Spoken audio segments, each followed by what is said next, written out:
watching Talk Bari to Me. Today, I'm so thrilled. We have an amazing guest today.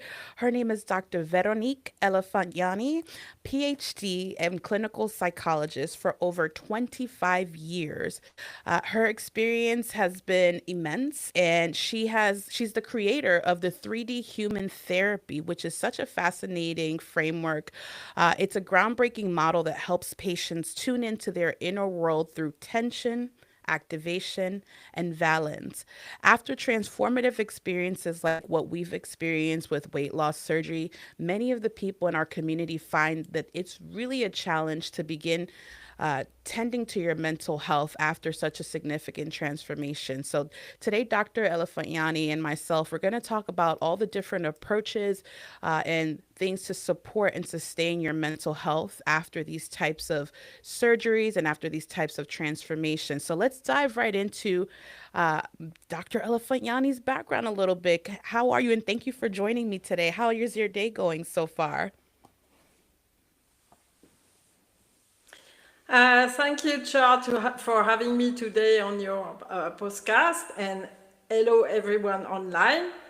So far, I would say I'm a little nervous to be with all of you, but I think I will do. Uh oh. We lost her for a second. Let's get her back on. All right, let's get her back.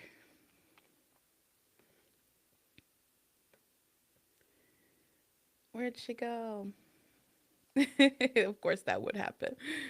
We're going to make sure we get her back on. So, the cool thing about Dr. Elefanyani is she is based out of Singapore. So, that is really, really cool. And of course, there's a time difference, and we want to factor that in when we are considering the service and the connection. So, no worries at all. We're going to get her back on in just a moment. But just to kind of give you a sense of some of the things that we're going to be exploring, we're going to be talking about the impact of food addiction and how while we lose weight and while the weight may come off, there are so many things that we still need to navigate through. So that is going to be part of the conversation for today. We're going to get some clarity on confidence, right? What that looks like post op. I think that sometimes we assume that with the surgery, it's going to fix everything. And while it's fantastic that it does improve our physical health, there's still so much more work that needs to be done post operatively that has nothing to do with our physical, but more to do with our mental.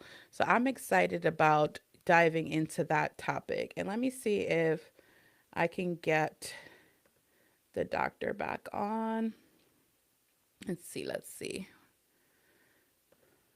I'm going to send her this invitation. Make sure I can get her back in the building.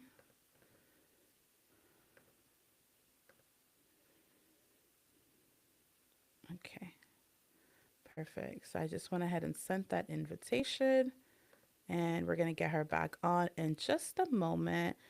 And you guys, make sure you are following Talk Buried in Me on Instagram, Facebook. We have a Facebook community.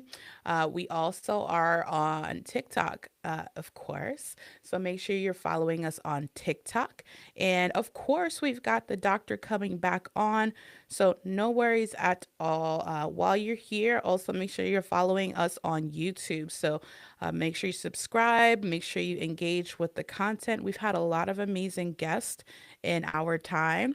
So I'm super excited about today's guest, and I cannot wait to continue the conversation. So, you guys, she's back. Welcome Yeah, I'm back. really sorry. The connection is not great. But yeah, That's I hope okay. it will function normally now. That's okay. We're gonna Okay, work with it. okay, fine, thank you. Let's see. Yes. So tell us more about yourself. You said what inspired you to get into psychology? I think it will be about my own journey. Okay. When I was young, let's say around 20 years old, I understood that I had a lot of anger. Okay. And I wanted to do something about it because I have an important relationship in my life. So I wanted to be sure to be more mentally stable because when I get upset, could be very nasty. So I decided to work on myself. And I begin to see a psychologist. And after some time, I say, I need to understand more. Okay, I need to understand myself more. So I went to study at the University of Geneva. I went to study psychology. And at that time, I say, okay, I stay 1 year, okay, and after that, I had a job, so I had to work. But in fact, I stayed 17 years at the university, okay, at the end, I was teaching, yeah. And in fact, yeah, it's really a journey of discovery, but not only of myself, okay, but of human functioning. And I, I, I work on, I had the choice. I could go what they call uh, new science, neuroscience, everything. But I rapidly understood that they have very nice, colorful pictures, but they are very far from what is the living functioning of human being.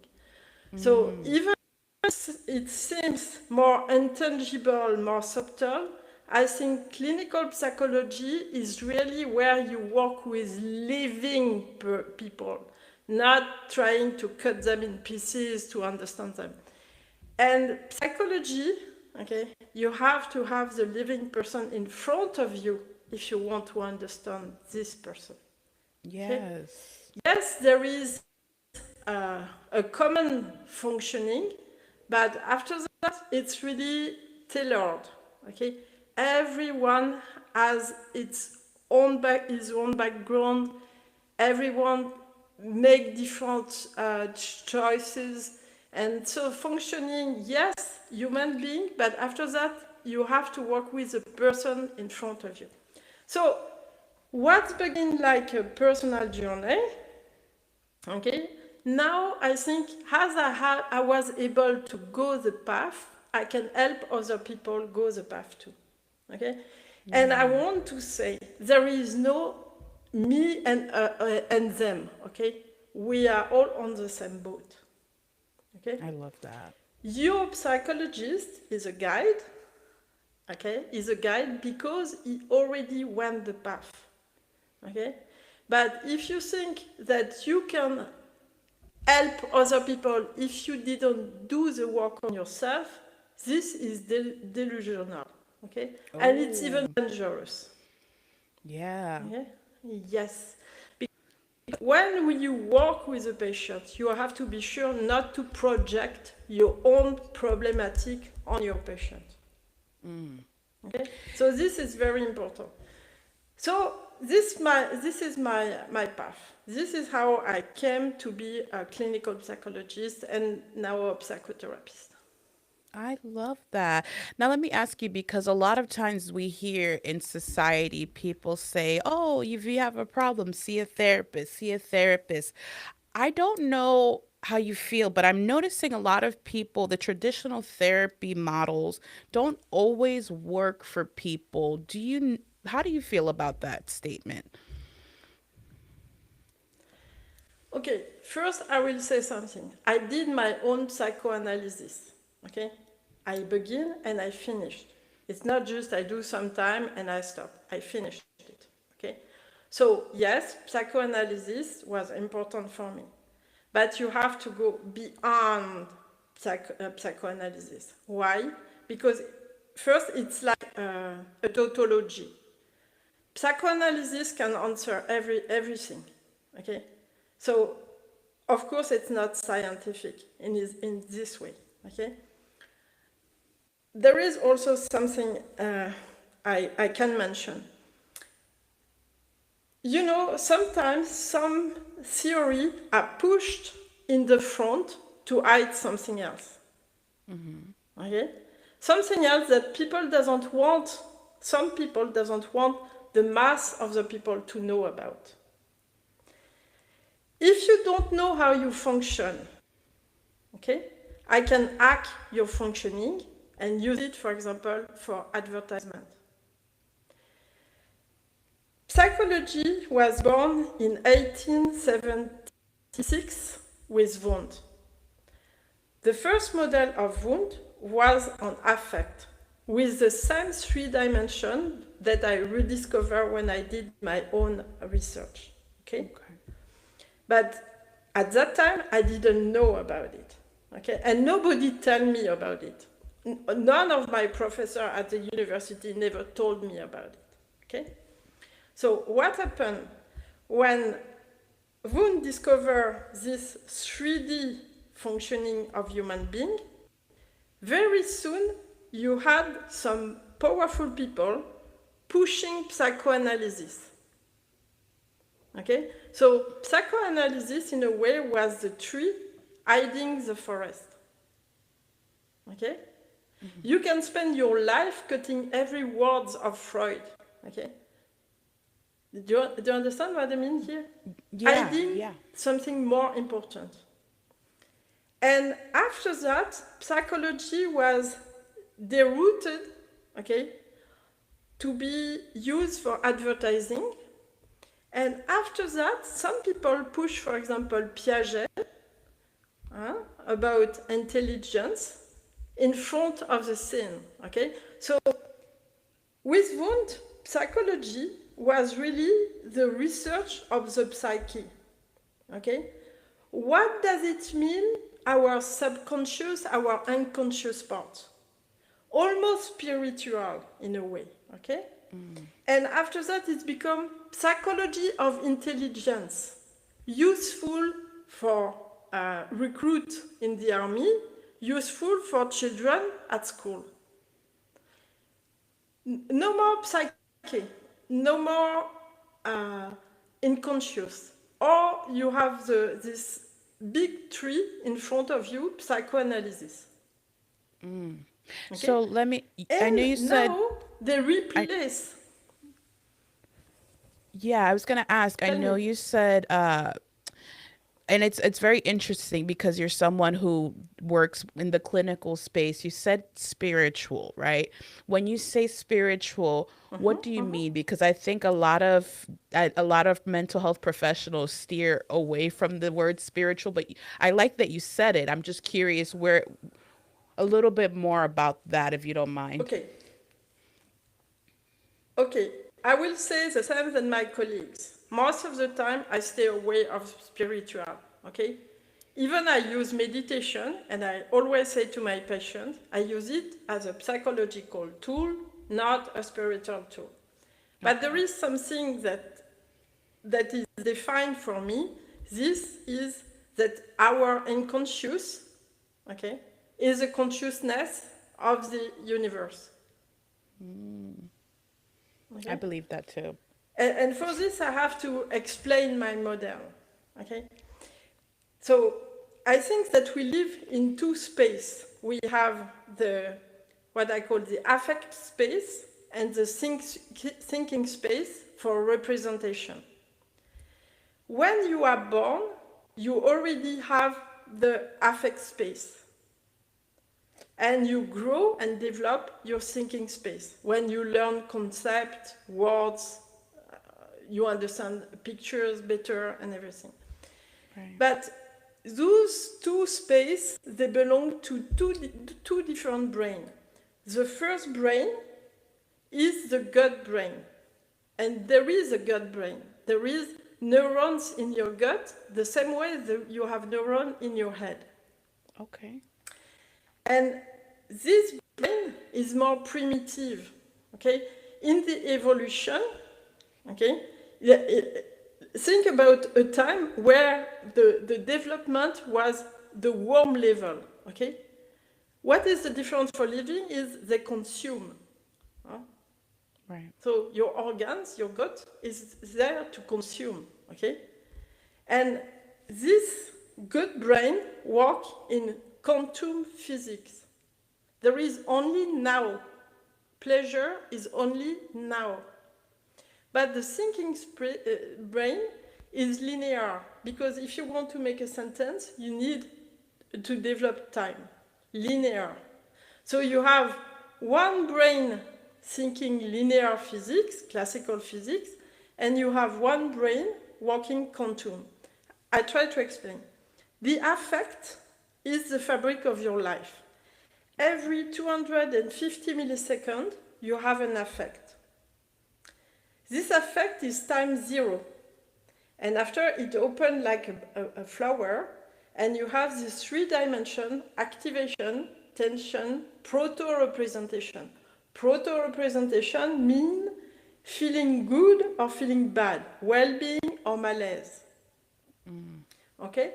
This process of affect is a survival process, because at any time it tells you if you are in a good or a bad situation. If you are in a good position, or you are yourself in danger and you have to face it. Okay? Right. So you have this ongoing monitoring process, always working, whatever your situation, who resume all the stimuli coming to you from outside and inside. And the result of it is an affect. Okay? Okay. In no time.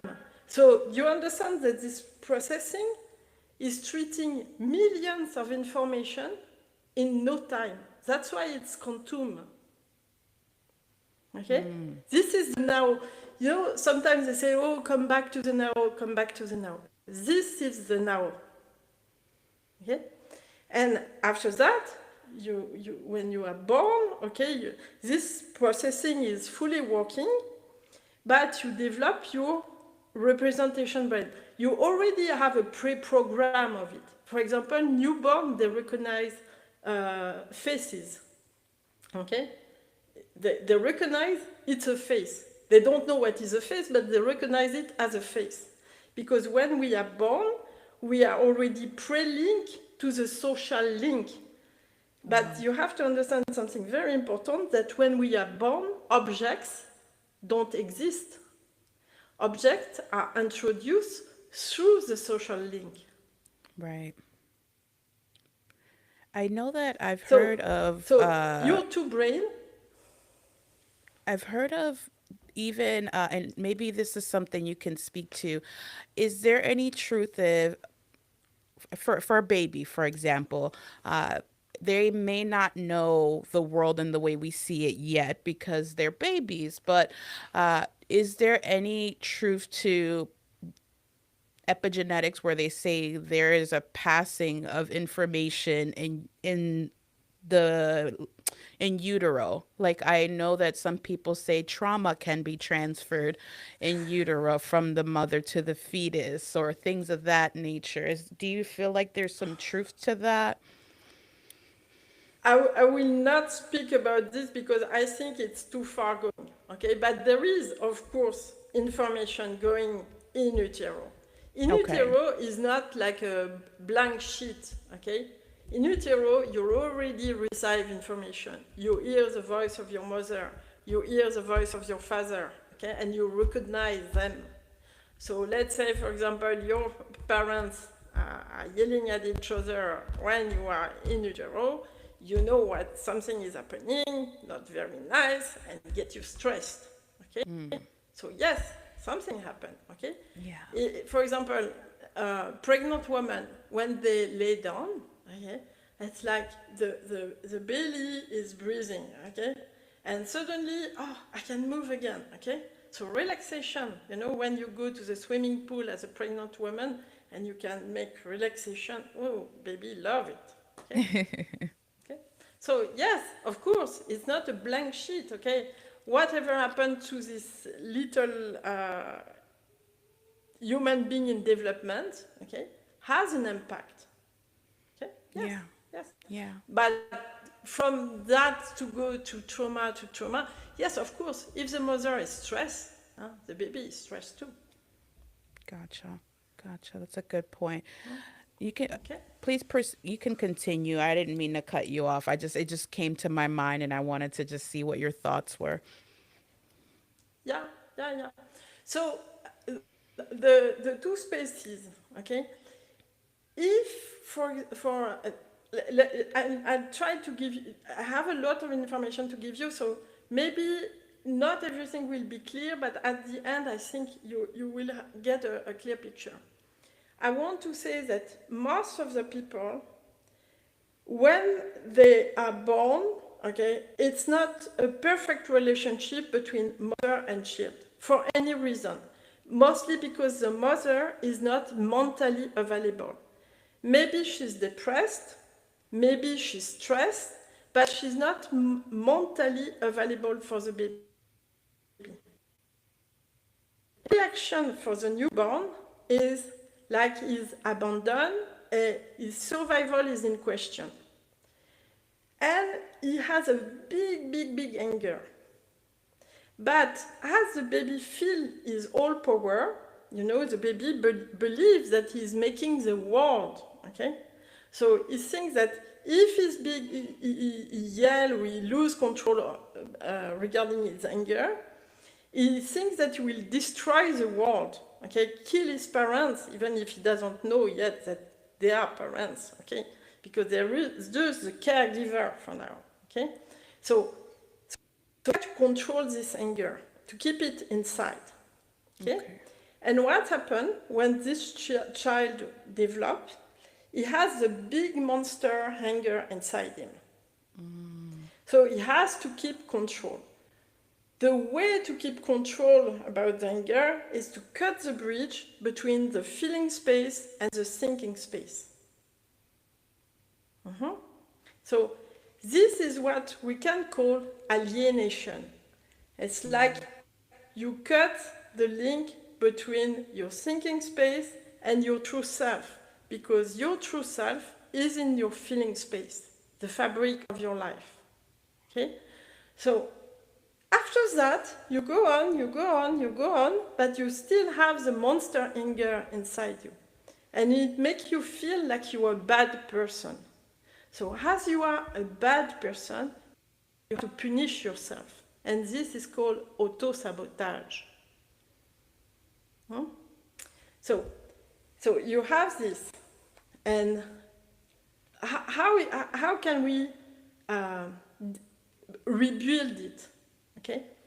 The way to rebuild it is to make the anger smaller, so you are not afraid when you grow up of your own anger. You can trust yourself. You don't need to control anymore. Okay? You begin to love yourself, to trust yourself. That means you trust your good feeling. Okay? And at the end, you have self-confidence, maturity, and what we can call psychological independence.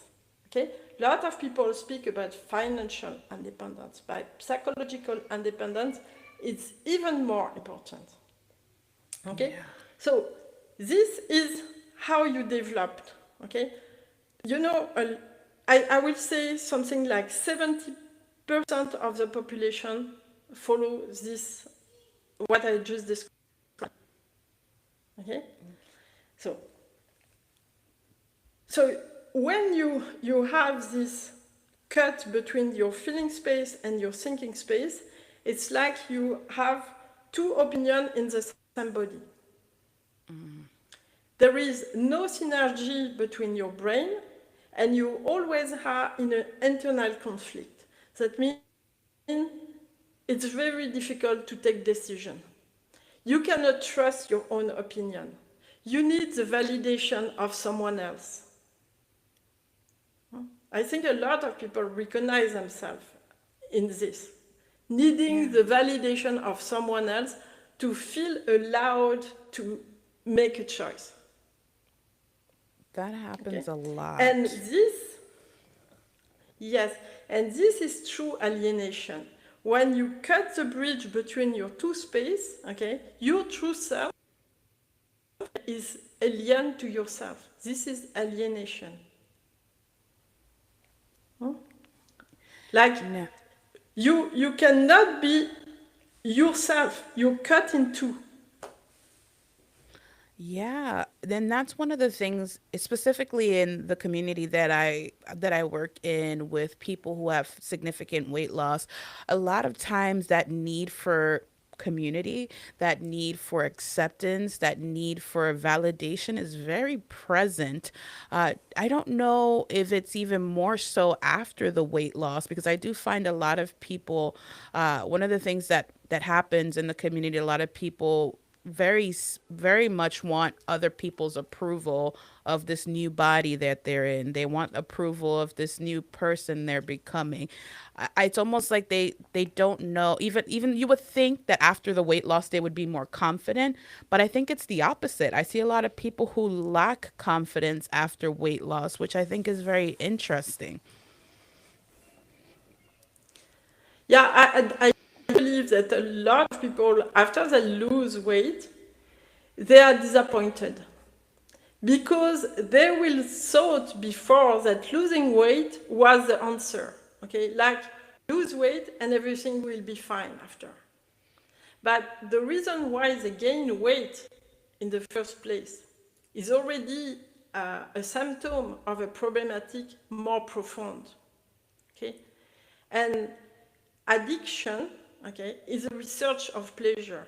Like you have a lot of frustration and you need some satisfaction to annihilate the frustration, okay, just to feel good. When you are frustrated, frustration is of the same nature than anger, okay.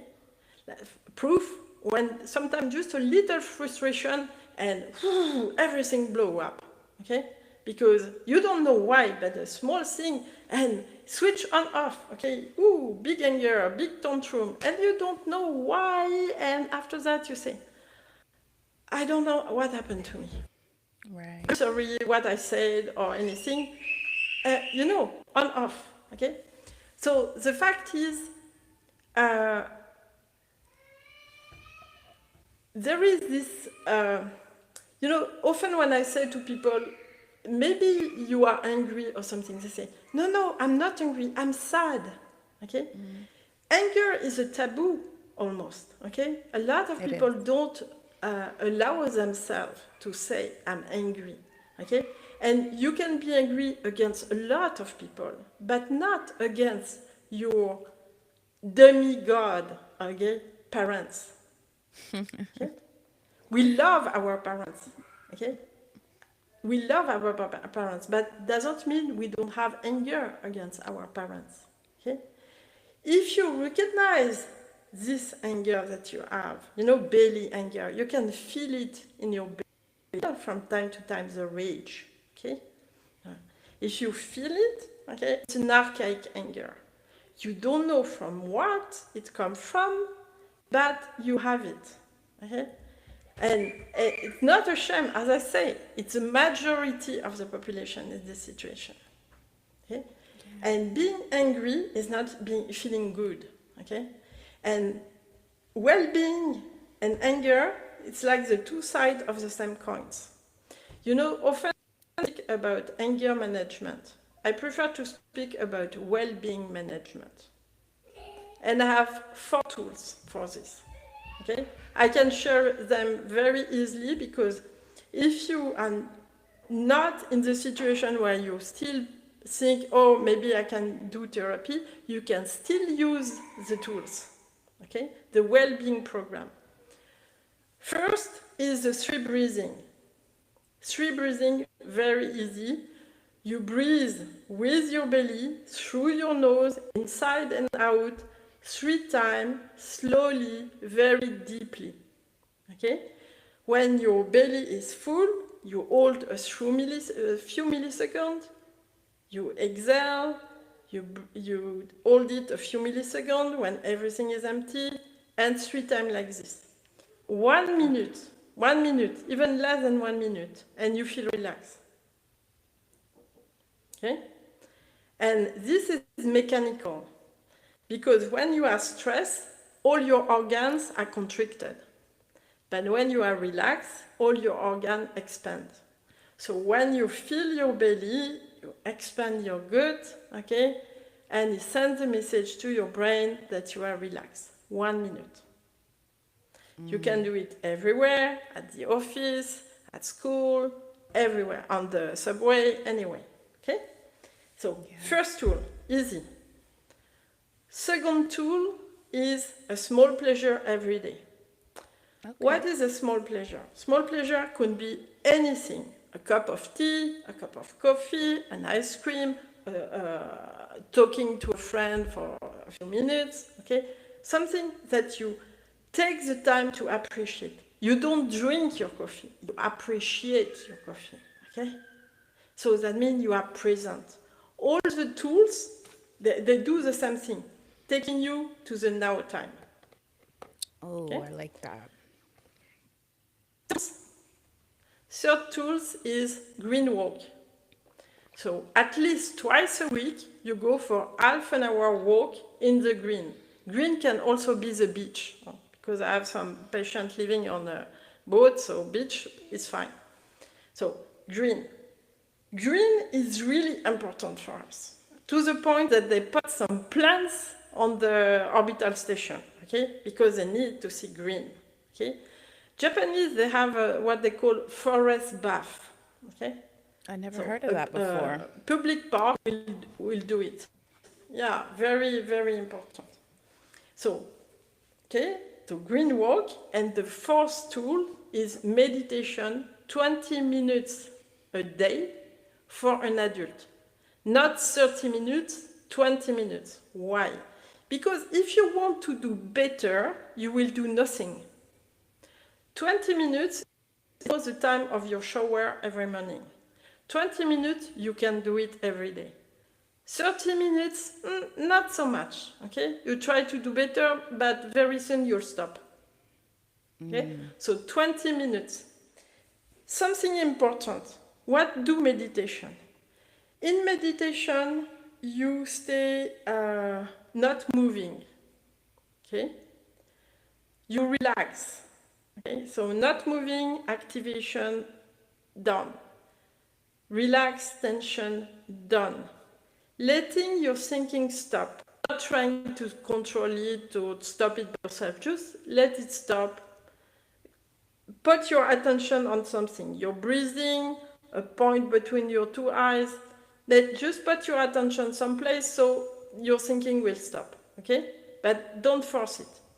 So, proto-representation, 0. I mean, you go down to your feeling space. Okay? Point 0. Go down. No, not the blossom of the affect. Okay? But going a reverse to the point 0. Okay? Meditation. And all those tools, they do the same thing. They diffuse the anger. If you diffuse your anger, you are not so afraid of the monster anger anymore. It's no more a monster, it's a mouse. Okay? So you can face a mouse. Okay? Yes. And from there, you begin to trust yourself, to love yourself. Okay? Self-confidence. Okay? Psychological independence. Nice. Maturity. Done. Okay? Yeah.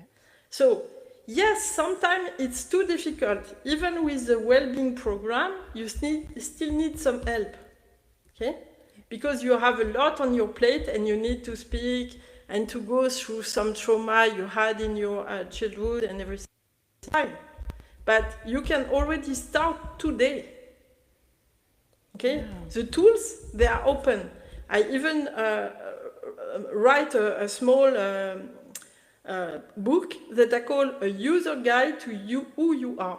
And this is free. You can download it directly from my website. On the website? Okay. So you can have it explaining the model and giving you the tools and how to use them and why you are using them.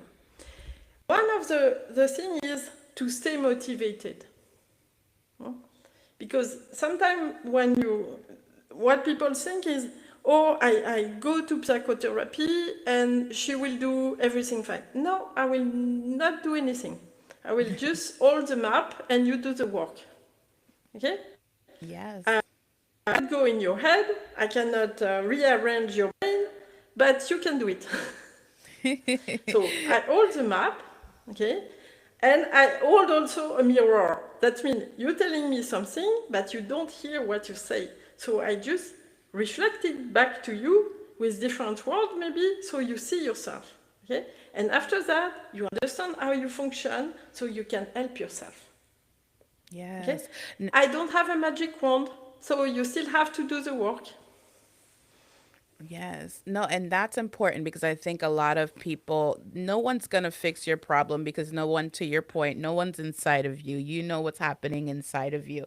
One of the things that I found interesting when I was doing my research about you is that you're not very, you don't really like labels. And I know a lot of people now are starting to self-diagnose the saying they have ADHD. How do you stay present when there's a million things happening in your head?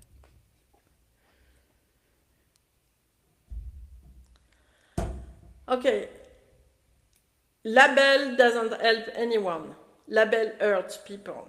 Okay, label is convenient between psychiatrists. I will not say even psychologists, even if a lot of psychologists try to adopt the way of the psychiatrist, which I think is not a good thing, but okay. So they use the same the they use the same vocabulary, okay, which means label, mental label. But I truly believe the most important thing is functioning, how you function, okay? When I put a label on someone, it's like I put you in a box, you cannot go out of the box. You are in the box, so you will be in the box till the end of your life. And this is wrong. Hmm? Oh, we lost the doctor. Oh, this is such a good topic, too. We're going to get her back. We just have a connection concern. So, we're talking about labels. So, a lot of times, it's very easy in the society that we live in to kind of slap a label on things, whether it's, ADHD, whether it's anxiety, depression. There's a lot of labels, right? And the interesting part about this is that with Dr. Elefant Yanni, she does feel that there has to be a better approach, and the non-labeling approach is what she models her framework of, where it's preventing emotional wounds from being reduced to anxiety or being reduced to, ADHD. And there's more depth to you than the label that you're given. And that, in my opinion, and I'll let her come in and give her perspective, but I think a lot of what we see today, we live in a society where pharmaceutical companies have their own agenda. A lot of times, providers have their own agenda. And I do think there is value in knowing the functioning of a person's mind. I think there's value in knowing the functioning of how people process information.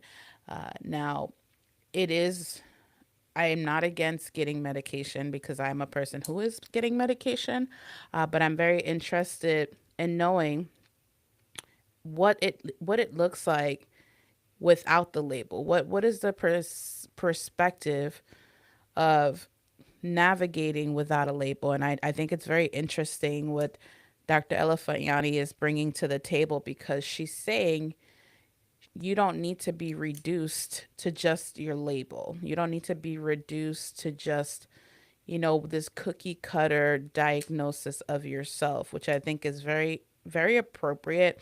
And I'm very interested in hearing more about that because labels are everywhere. We get labeled every single day with different things. And welcome back, Dr. Elefant. Please continue.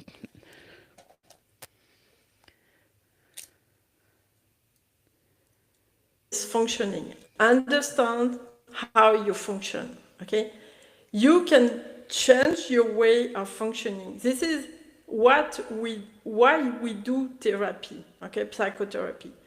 The goal of psychotherapy is to change. Okay, change you can change on different level. Okay, behavior, representation, the way you feel. Okay, and in fact, when you change one, everything change. Okay, so now the question is, which way will be the best way for me? Personally, I think that the 3D human therapy allows a person to be in control, okay? Because even before the therapy or after the therapy or during the therapy, you do the change using the four tools I spoke about before. I call the well-being program. And very quickly, you see results. And what is interesting is using the well-being program and one session a week, you walk as deep as the unconscious part of yourself. I mean, the feeling space. Okay? And there is also one thing that I want to say. The unconscious is not a mystery black box. Okay? When you use this 3D human therapy, you understand that your unconscious is your feeling space. Nobody ever told you about the affect space, the feeling space, okay? No. We tell you about your intelligence, and even now we speak of emotional or affective intelligence, which is a nonsense, okay? The affect is first, intelligence is second. You cannot be intelligent if you are not highly sensitive. Okay? Yeah. You, okay? Yeah. Oh. So the fact is, if you don't know how you function, how can you how can you help yourself? You can't. Right. You have a missing understanding. It's like your own inside, your own affective life, which is the main life of your life, okay, is missing. Right. Okay?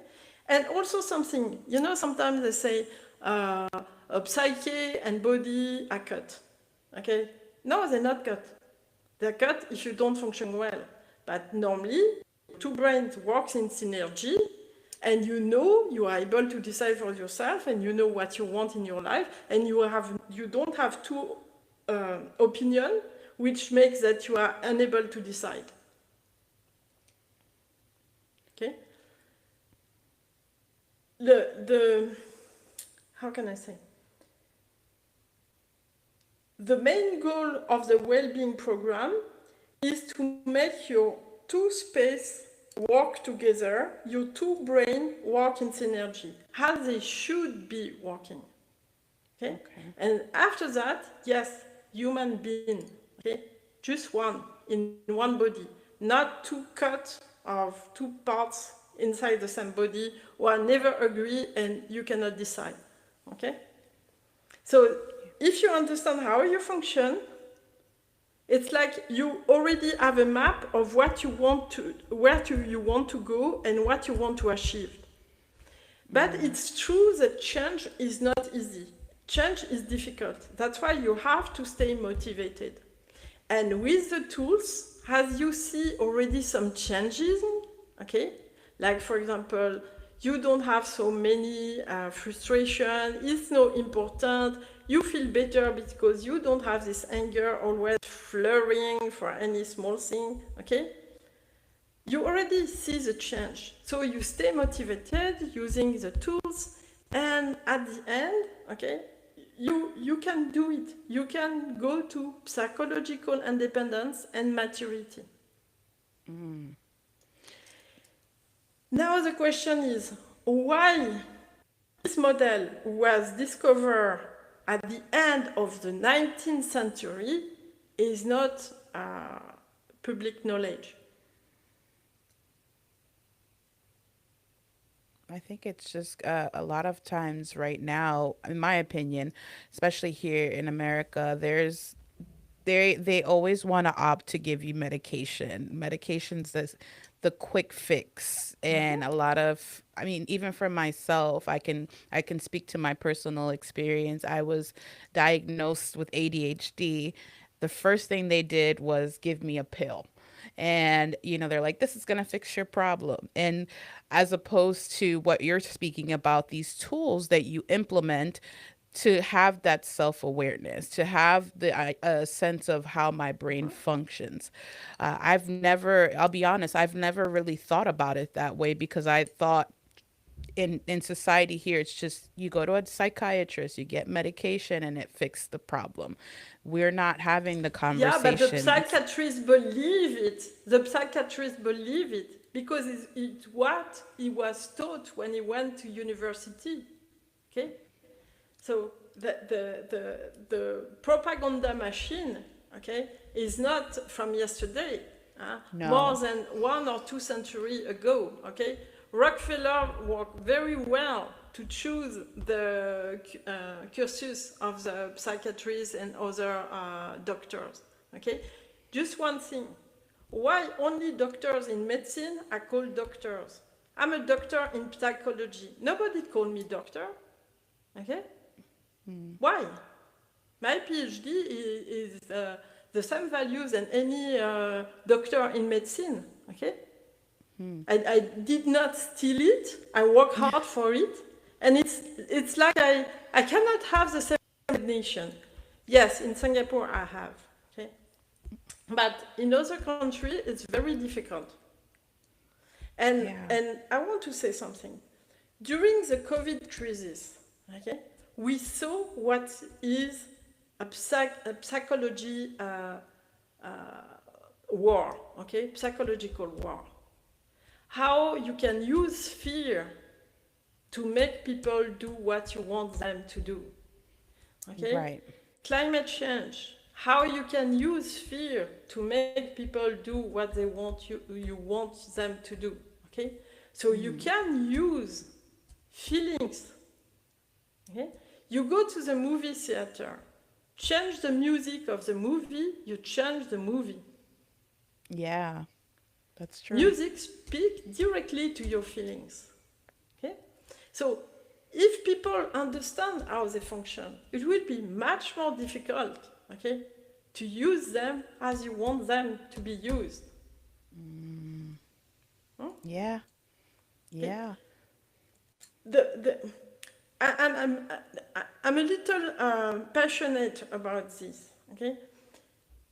Psychological war is only possible when people doesn't know how they function. Yeah. And even with this community that I'm in, I feel like, to your point about how psychology is used almost against us, look at how many commercials you see on television that with the not healthy foods and things that maybe don't align with our journey, and they're pushing these beautiful images, and now you feel hungry and now you want to go get this food. It's very interesting, that they use psychology in that way too. Yeah, but you know, you have to see advertising like lies and selling dreams.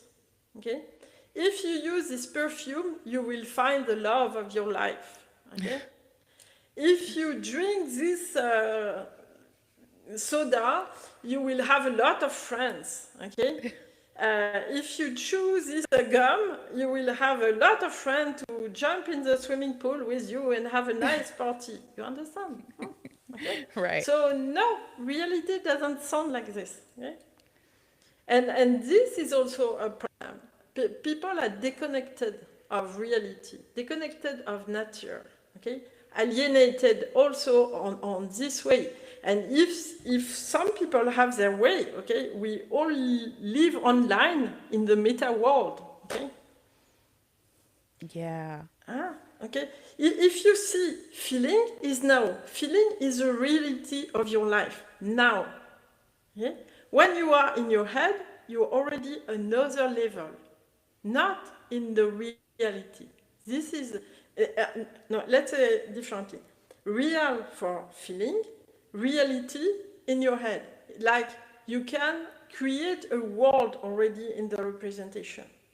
Now, if I live on meta, okay, it's like another level. So if you think, for example, living through a movie, okay, we sometimes we just put our head on the table and we watch TV for hours. It's like we don't live in ourselves. We live by projection. Living in Mm. meta is even farther than that. So this is level of alienation. How you become alien to yourself. Wow. Yeah, and we live in a And world of social media where we're seeing all these images, we're seeing all these perception of, this is what life should look like. This is what, we're comparing ourselves to other people.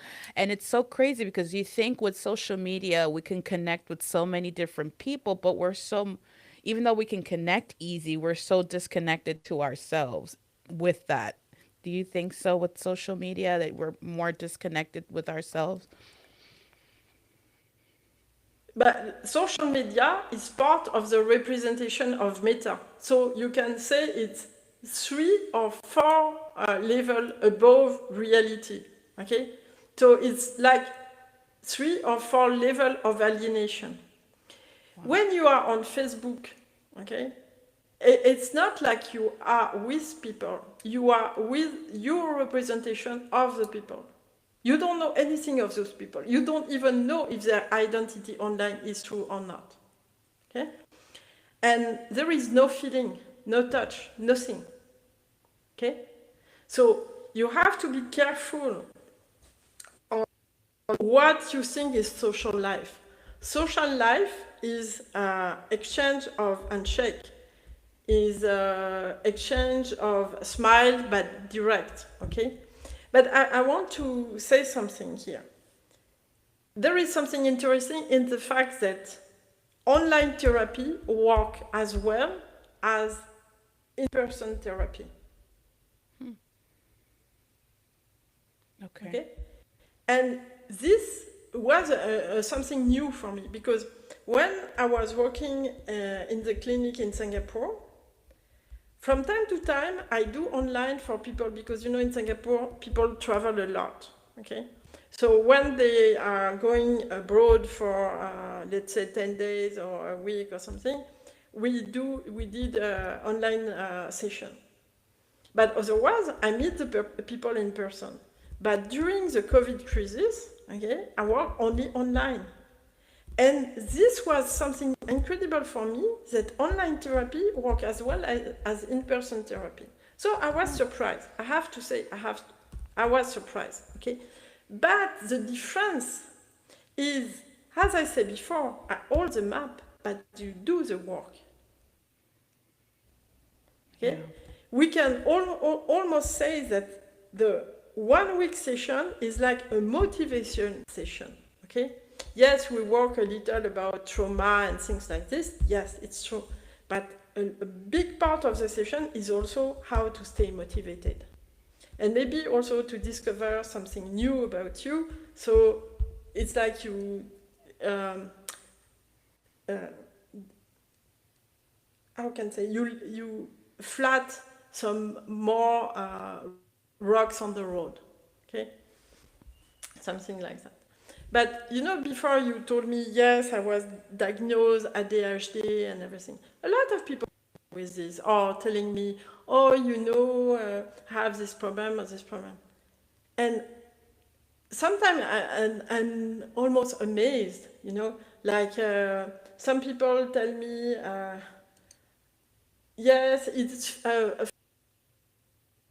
Oh no. We're losing her. Oh no. Just when we got to the good part, I want to know about my problems.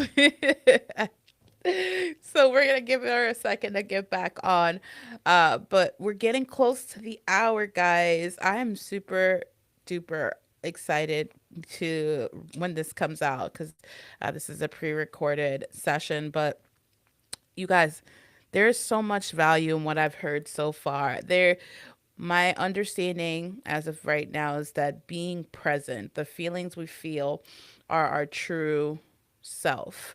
The things that happen up here are typically a perception or reflection of what we think we feel. So, that being in tune with self, being grounded is so important.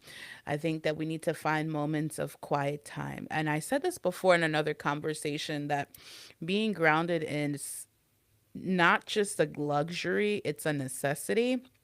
And I'm doing better at giving myself those moments of just really just having the moment of silence, the moment to reflect on what I'm feeling and what I'm thinking. So I think that's super duper important. So I'm glad Dr. Elefant Yanni mentioned that. And I think she's coming back on right now. So perfect, perfect timing. Let's see. There we go. Did we get her back?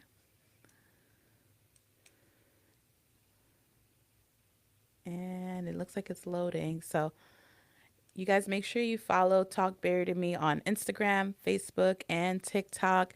We are going on a season break for the month of August, but you guys will get to see these episodes throughout the months of August. Also, make sure you check out the Obesity Help event. It's at a happening in Irvine, California, and it's going to take place October 17th through the 18th. Let me see if I can just put up my code here real quick for you guys. There is a scholarship for that event, and if you want to try to take advantage of the scholarship, definitely make sure you check them out because it's on a first come, first serve basis. So if you have the financial need and you want to still come out, make sure you check that out. Actually, let me see if I can put it on the screen here for you guys. Yeah, so there we go. Make sure you check that out. Let me bring the doctor back up. Oh, there we go. Let her in. Is it letting her in? There we go. Perfect. Perfect, perfect, perfect. So yes, make sure you check that out. It's going to be code VSG Bestie 20 and it'll save you $20 off your ticket. Welcome back, Dr. Elefant Yanni. Please continue. Okay, so I just wanted to tell you how to download the three small book I told you about the well-being program. Yes. So you go on the website psychologyexperts.online slash 3D form, and there you can just download the 3D human therapy, a user guide to who you are. So this will explain your functioning and Okay. the well-being tools and how to use them. Perfect. We're going to go ahead and make sure you're also following Dr. Elefant Yanni on you're on Instagram and Facebook as well. So for those who are Yes. wanting to connect, it's psychology experts. I'm going to provide the link on the Apple podcast. When you guys go check it out, you'll be able to see it there as well.